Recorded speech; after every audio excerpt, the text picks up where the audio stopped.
All right, everybody, welcome back. Day 182, Walking with Jesus Daily. This is the meat section. So we are going to dig in just a little bit. I don't know how much digging we need to do in this, but let's just let God tell us what it is that He wants us to know, and we'll move on from there. If you haven't already, spend some time in prayer. If you haven't already, praise. If you're having trouble getting fired up and started, just go help somebody. Go be selfless. Go serve someone. Get up and move. God has made us in this amazing way that if we get up and move, it will actually release things in our body that makes us feel good. If we go and help somebody else, there's endorphins and there's serotonin release that actually makes us feel better. We were actually built to be selfless. And that's kind of amazing. But go do it. Test it out. You see if it works or not. I promise you it does. It's just hard to get there.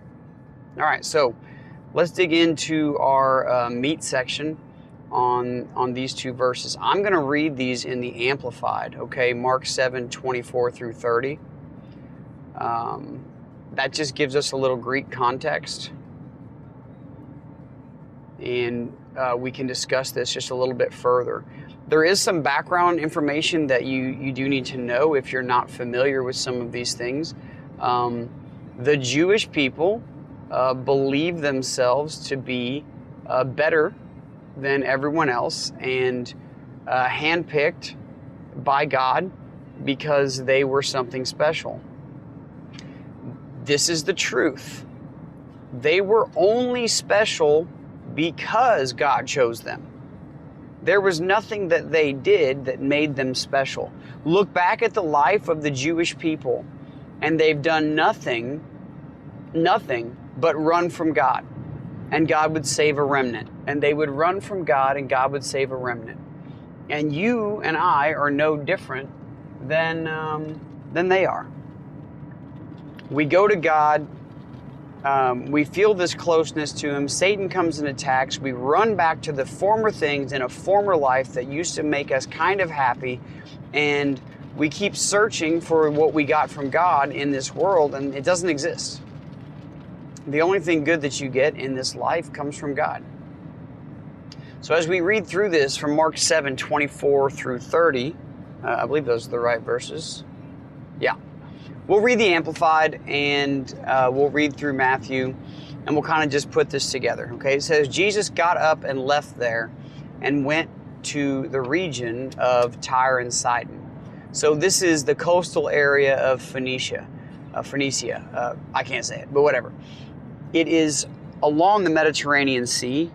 It is kind of, I believe, if we look at the maps correctly, it is kind of west, like the Samaria area, okay? It's Gentile country. It is not Jewish country. It is not the Galilee area around the Sea of Galilee. It is not Judea. It is not around Jerusalem. It is not Bethany. It is Tyre and Sidon. And Jesus talks about these places, right? When He'll do the woes to the Pharisees, and He talks about Tyre and Sidon.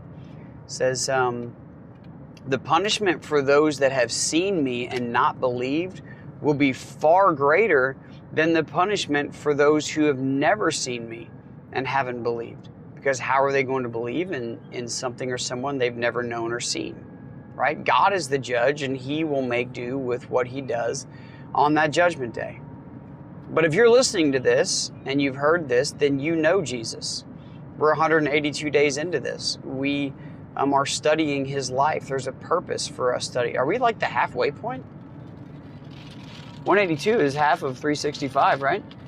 364? That's pretty cool. I didn't realize that till now. Okay. You're halfway in your walk with Jesus. That's pretty cool. All right. So it says, He entered a house and did not want anyone to know about it, but it was impossible for Him to be hidden from the public. At this point, His fame has spread. Now, if we look back on the last 180 days, what we can see is a lot of amazing miracles. People have been brought back from the dead, okay? Withered hands have been made well. Demons have been cast out everywhere. People who are sick and dying from fever are made well. Servants are made well. Walking on water has happened. Bread and fish has been multiplied to the Jews. And how many baskets did they take up? They took up 12. Why? These are all important numbers. 12 tribes, right? Jewish people. Think about how all these things come together. Now he's in a place outside of the Jewish area. He is in Gentile land. And it's still impossible for him to remain hidden from people. All right? And it says that instead, after hearing about him, so word gets out pretty quickly, and these are not text messages or, Snapchat. This is actually just word of mouth. A woman whose little daughter had an unclean spirit immediately came and fell at his feet. Now, if you're a mom, this is something that if you knew that there was a cure for your child's illness and your child was severely ill, most moms would do anything and everything that it took to make their child well. In this instance, we're talking about falling at the feet of Jesus, being unworthy to be in his presence, but having absolutely no shame at all, complete humility. Now let's talk about this for a second. It says her little daughter had an unclean spirit. And I think about this often and I wonder, how do you know that your daughter or that someone has an unclean spirit? It would have to be frightening to be in a place with an unclean spirit. And we know that pagan worship was inviting, let me make this clear. In pagan worship, in idol worship, okay, to a lot of these gods like Moloch or Baal or whoever else these gods were, we're talking about demonic power. We're talking about people who receive supernatural power from demonic means. These are real things. People don't worship something that they don't get anything out of. You got to understand that. So if people are worshiping a demonic type figure, they're doing it because they're getting something out of it. In this case, we're talking about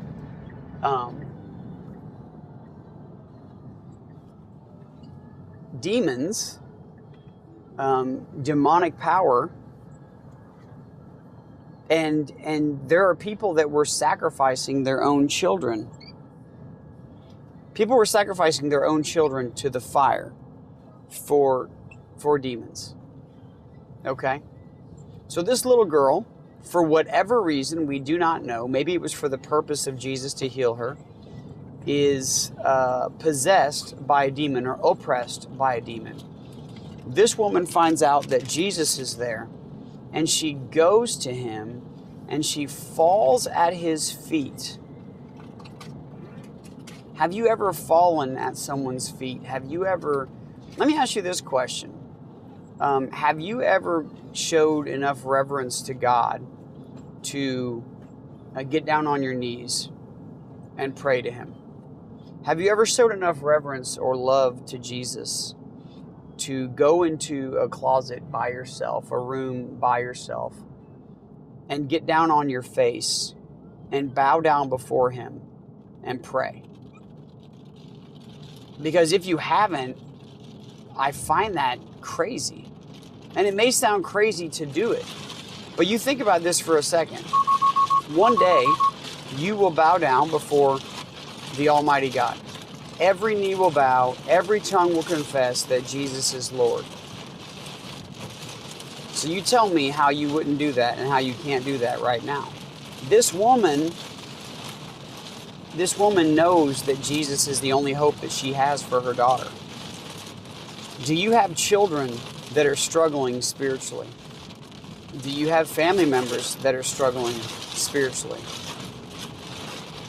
Would you bow down? Would you get down on your hands and knees if you knew that God would save your family? If you knew that God would soften the heart of a family member who needed to be softening, if you knew that falling down before Jesus, having absolutely no shame and all faith, would heal or save somebody, would you do it? Maybe God is waiting for you to fall down at the feet of Jesus in a closet all by yourself so that your son or your daughter or your parent or your loved one would be healed or would be made well or would believe. If you knew that that was possible, if you knew that that was something that could happen, would you do it? Are you too prideful? Because it's really what it comes down to. See, they didn't have a problem back then bowing down to a king because you had to. If you didn't bow down before a king, you were showing opposition to a king, and back then they'd just kill you. Now, we are so prideful and so being kings ourselves, we bow down to no one for nothing. Having humility before anyone is not something that it seems like we're even capable of doing, not even before our own God. This woman was a Canaanite, Syro-Phoenician woman by nationality. She was a Greek. She was a Gentile. And she came and she bowed down before Jesus. She was on her face before Jesus, the Christ, the Son of God. And it talks about this woman being a Gentile and being a Greek. And then it says she kept pleading with him to drive the demon out of her daughter. Now, Jesus is in a place where there are other people. This woman has absolutely no shame. She has no fear. It's like no one else even exists in the room. She will not stop pleading with Jesus. She will not stop crying out to Jesus. We know from Matthew's account that the disciples were annoyed and they were asking Jesus, please send this woman away. She's driving us crazy. But she would not stop pleading because her daughter needed Jesus to heal her, even if her daughter didn't know that. This woman knew that healing only comes from Jesus. This woman knew that she loved her daughter enough that she would not stop. And Jesus said to her, First, let the children of Israel be fed. For it is not right to take the children's bread and throw it to the pet dogs, the non-Jews. Jesus is saying this, and we look at it and we say, wow, Jesus, this is harsh. Why would you say something so mean to this woman who is pleading with you to heal her daughter?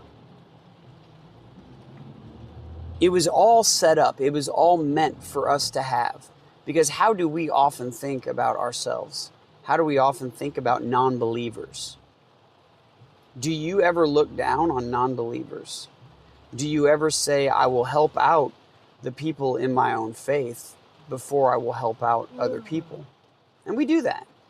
And we can go back to Scripture and we can show where we're to help out our brother and sister, to look to believers first, to try to help them out first. But I have to say, I've really never been at a time or met a people that have been so depleted or so unable, so poor that they could not help out both. Jesus is saying here, he's making a statement that he was sent. He was sent to the Jews. Why was Jesus sent to the Jews? Because it's prophecy, because it's fulfilling God's prophecy. Did Jesus love the Jews more than the Gentiles? No, absolutely not. He was sent there because the Jews were supposed to be ready to receive him and then go tell the whole world about how great he is. They were supposed to go into all the worlds. Read the prophecy. This is what was supposed to happen. Did the Jews receive him? No. So he went to the Gentiles, and he still did these wonderful works and these acts to the Gentiles. But he was saying this so that this woman could say what she's going to say. She replies to Jesus, Yes, Lord, But even the pet dogs under the table eat the children's crumbs. What an incredibly wise thing to say. Is this what you would have said? If Jesus looks at you and says, you know, I've got to go to the believers first. I've got to heal the people that are believers before I can soften or heal your unbelieving friend. Right? But this is not what's said. This is not what Jesus was implying. It's not that he wouldn't heal. Her answer is incredible. And he says to her, because of this answer, because of your faith, because you are identifying as who you are. And what did she say? You're no better than me. What makes you better than me? She didn't say that. She acknowledged the fact that in the eyes of the Jews, in the eyes of Jesus, that she was a pet dog. That God's people was Israel. Only because that's who Jesus was going to come from. He says, because of your humility, because of your faith, go. I want you to know that your request, what you've asked for, you've received. The demon has left your daughter. And the way that the wording is here in the Greek, it means permanently. It means your daughter is set free of this demon, and this demon will never, ever, ever come back and possess your daughter. And it says, returning to her home, she found the child lying on the couch, relaxed and resting, the demon having gone. Now, what do you think that this woman is going to teach her daughter? What do you think is going to be taught in the house of this woman? Jesus. Now, when we go to Matthew 15, we're going to read this same story, but it's going to be just a little bit different, right? It says, after leaving there, Jesus withdrew to the district of Tyre and Sidon, and a Canaanite woman from the district came out and began to cry out urgently, saying, have mercy on me, O Lord, Son of David. What this means, this Son of David means Messiah. It means the Son of God. My daughter is cruelly possessed by a demon, but he did not say a word in answer to her. Why do you think this? Why do you think it's this point is stated here? That this woman kept pleading out. Was Jesus seeing what his disciples or his apostles would do in this situation? It says his disciples came and asked him repeatedly, send her away because she keeps shouting out after us. All right. So now Jesus answers, and his answer to his disciples is this: I was commissioned by God.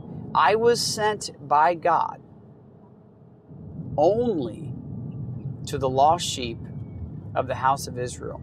What is he referring to when he's talking about Israel? He is referring to the lost sheep. He's saying that these sheep have been led away, that they need a shepherd, that I have come to be the shepherd of the lost sheep of Israel so I can lead them to the truth so that they can go and take the truth to the whole world.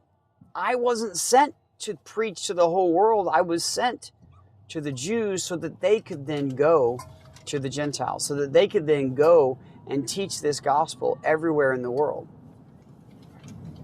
The woman hears Jesus' answer, and Jesus doesn't waste words. Everything he says is on purpose. She says, Lord, help me. But before she says that, it says, she came and began to kneel down before him. This woman has no pride. She is completely humbled and bows down before him, knowing that he is the Messiah. He replied, it is not good, it is not appropriate, it is not fair to take the children's bread, to take what I was meant to come and do for the house of Israel, and throw it to the pet dogs. It's not right. She said, yes, Lord. Jesus knew what she was going to say. That's why he said it. Understand why Jesus said the words that he said. It was because he knew what this woman was going to say. Do you think Jesus just happened to step into this house in Tyre and Sidon and just happened to come across this woman? No. Jesus was led by the Spirit in every place that he went. He obeyed God in every place that he went. And this was all set up from the beginning for this to happen. She said, yes, Lord. But even the pet dogs eat the crumbs that fall from their young master's table. Even the dogs know that there's going to be crumbs under the table where Jesus goes. Even the Gentiles knew that if they were to follow Jesus in the places that he went, even though he was coming for the Jews, that they would still receive the blessings of Jesus. Jesus answered him.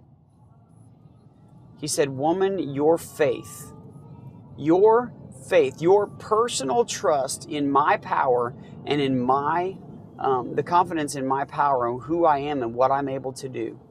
You are saying things that I want the people of Israel to say. He said, your faith is great.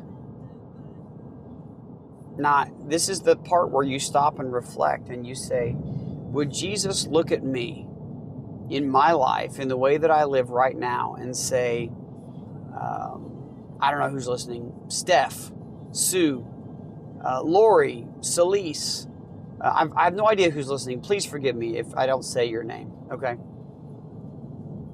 Would Jesus look at you and say, your faith is great? In small things and in great things, your faith is great. It will be done for you as you wish.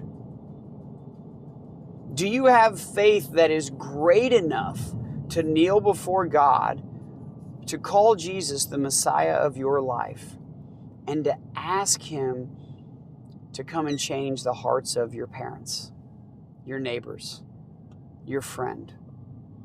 To ask a demon or an evil power or the world or the flesh to be lifted from people that you love so much, that need it so badly, and then believe that Jesus will just lift it from them? Steph, I can't help but think of you right now. Not that I'm not praying over you, I'm just saying your situation. It says, and her daughter was healed from that moment. Not only can Jesus heal, but he can do it instantaneously. He can do it in a way that we wonder and we're in awe of. Can I encourage you as servants of the Most High God to kneel before him in prayer and pray in such a faithful way that you believe that you've already received it? And I don't want you to pray small things. Sure, pray small things. But don't be afraid to pray the huge, impossible prayer. Don't be afraid to pray the prayer that you can't fix and that nobody on this earth can fix, but God can. And then pray with such great faith that you believe that it's already happened and it's already been seen through. And then go and watch Jesus do something that you couldn't, that doctors couldn't, that preachers couldn't.